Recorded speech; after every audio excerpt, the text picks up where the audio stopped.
Praise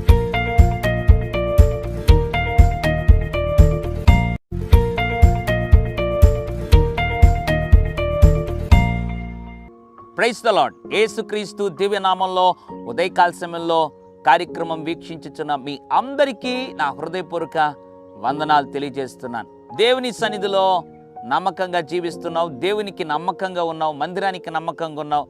అన్ని విషయాల్లో ఎక్కడే కూడా అపనమ్మకము కనపరచకుండా నమ్మకంగా జీవిస్తున్నావు. మంచిదే.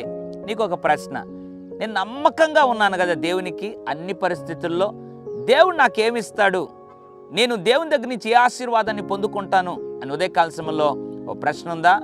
దేవుడు అద్భుతమైనటువంటి ఆశీర్వాదాన్ని దాచి ఉంచాడని జ్ఞాపకం చేస్తున్నాడు. ప్రకటన 2:10, మరణము వరకు నమ్మకముగా ఉండుము, నేను నీకు జీవ కిరీటం ఇచ్చేదను.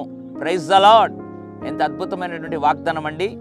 మరణం వరకు నమ్మకంగా ఉంటే అంట దేవుడు జీవ కిరీటాన్ని ఇస్తాడు. నీ నమ్మకత్వాన్ని గుర్తించి ఈ లోకంలో మనుషులు ఏ బహుమానం ఇవ్వకపోయినా దేవుడు జీవ కిరీటం పరలోకంలో దాచి ఉంచాడు. కాబట్టి ఈ నమ్మకత్వాన్ని నువ్వు వదులుకోకుండా ఏ పరిస్థితి అయినా నమ్మకంగా జీవించుటకు నీ జీవితాన్ని అలవర్చుకోవాలి. కారణం దేవుడు నీ కొరకు ఒక జీవ కిరీటాన్ని పరలోకంలో దాచి ఉంచాడు. నేను బాప్తీసం తీసుకున్న తర్వాత దేవుడు నాకు ఇచ్చినటువంటి వాగ్దానం ఇదే, మరణం వరకు నమ్మకంగా ఉండు, నేను నీకు జీవ కిరీటం ఇస్తానన్నాడు. ప్రతికూల పరిస్థితులు వచ్చినప్పుడు విశ్వాసంలో ఏ విధమైన పరిస్థితులు గుండా అపవాది నడిపించిన విశ్వాస జీవితంలో నమ్మకత్వాన్ని వదులుకోకుండా స్థిరముగా బలహీనుడు కాకుండా సేవలో నిలబడి నేను ముందుకు సాగిపోవడానికి గల కారణం ఏంటో తెలుసా? ఈ వాగ్దానమే.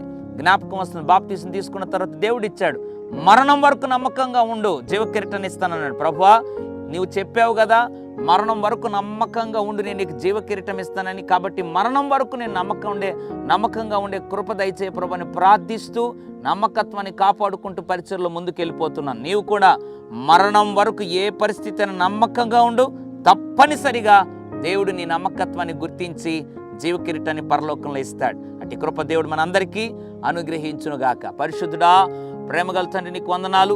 మరణము వరకు నమ్మకంగా ఉండి జీవ కిరీటాన్ని ఇస్తానన్నావు. ఆ రీతిగా ప్రభు మరణం వరకు నమ్మకంగా ఉండి ఏ పరిస్థితి అయినా ప్రభు విశ్వాసం నుండి తొలగిపోకుండా స్థిరులుగా నిలబడి నీవిచ్చు జీవ కిరీటాన్ని పొందుకునే భాగ్యం దయచేయమని యేసు నామములో ప్రార్థిస్తున్నాను తండ్రి. ఆమేన్. God bless you.